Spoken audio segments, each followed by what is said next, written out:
The factory said no. Corporate policy said no. The insurance actuaries said no. And a handful of brilliant, fearless, possibly reckless dealers looked at all of that institutional resistance and said, absolutely not a chance are we listening to any of it. These weren't rogue backyard operations. These were legitimate franchise dealerships with factory relationships, service departments, and showroom floors who decided that if Detroit's corporate offices wouldn't build the performance cars enthusiasts deserved, they'd build those cars themselves. They sourced forbidden engines through backdoor ordering systems. They hired professional fabricators and performance engineers. They warranty-stamped cars that would have given GM, Ford, and Chrysler's legal departments cardiac episodes if anyone had looked too closely. And the cars they produced? Legendary. Faster than anything the factory officially offered. More extreme than corporate policy permitted.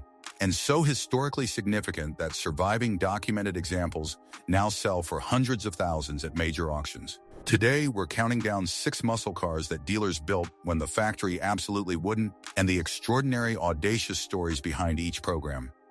Hit that subscribe button because Garage History is about to introduce you to the most important dealers in American performance history. Number 6, Berger Chevrolet Copo Camaro Program.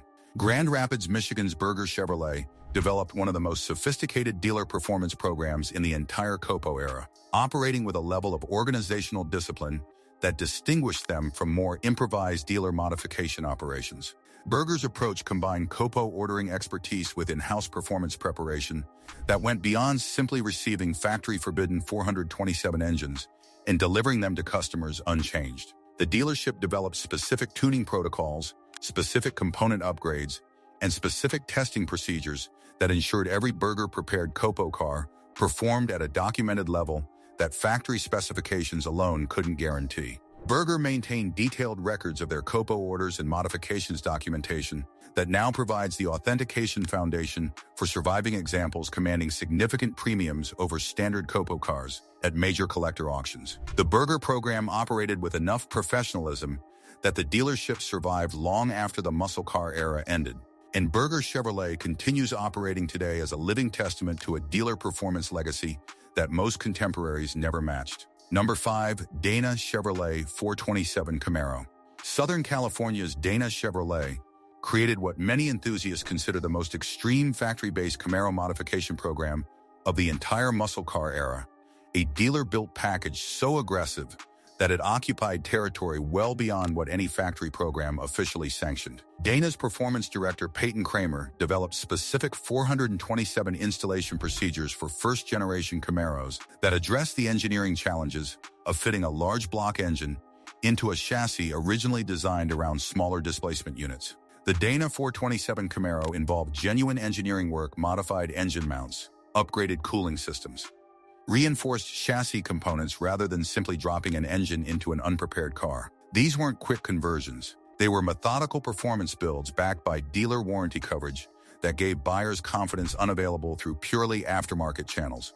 Dana's California location proved significant. The West Coast performance market's sophistication and spending power supported premium pricing that made the program commercially viable despite its intensive labor requirements. Number 4, Mr. Norm's Grand Spalding Dodge. Chicago's Mr. Norm's Grand Spalding Dodge built a national reputation as Mopar's most aggressive dealer performance operation, a dealership that didn't just sell high-performance Dodge products but actively pushed them beyond factory specifications in ways that made Chrysler's corporate office simultaneously proud and nervous. Norman Kramer, Mr. Norm, understood the Chicago street racing market with extraordinary precision, building cars specifically calibrated for the kind of competition his customers actually encountered rather than theoretical performance benchmarks.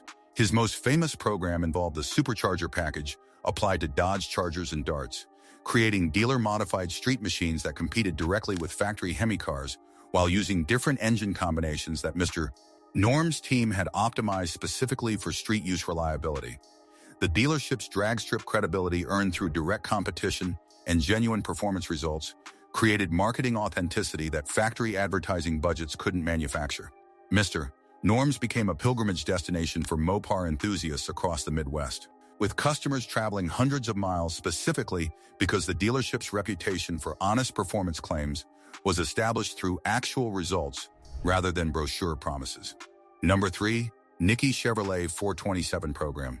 Chicago's Nicky Chevrolet developed their dealer performance program with a specific philosophy that distinguished them from other COPO-based operations. They believed factory-delivered COPO cars were starting points rather than finished products, and their preparation work reflected that conviction with genuine engineering substance. Nicky's approach involved sourcing L72 427 engines through COPO channels, then sending cars to the legendary Midwest Performance Cars shop for engine preparation that went considerably beyond factory specification. This partnership created a two-stage modification process: factory-forbidden engines combined with professional performance preparation that produced cars capable of elapsed times that embarrassed purpose-built race cars while technically maintaining street-legal status. The Nicky name carried specific regional credibility in Chicago's intensely competitive muscle car market, where buyers had direct access to drag strip verification of performance claims rather than relying on magazine test results conducted in distant locations under controlled conditions that didn't reflect local street racing reality. Number 2, Baldwin Motion Phase 3rd Camaro.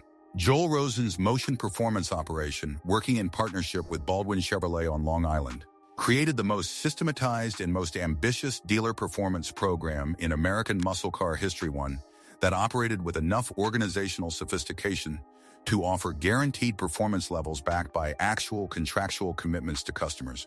The Phase 3 designation represented Motion's highest performance tier, featuring 427 or 454 cubic inch engines prepared to specifications that produced documented outputs well beyond factory ratings.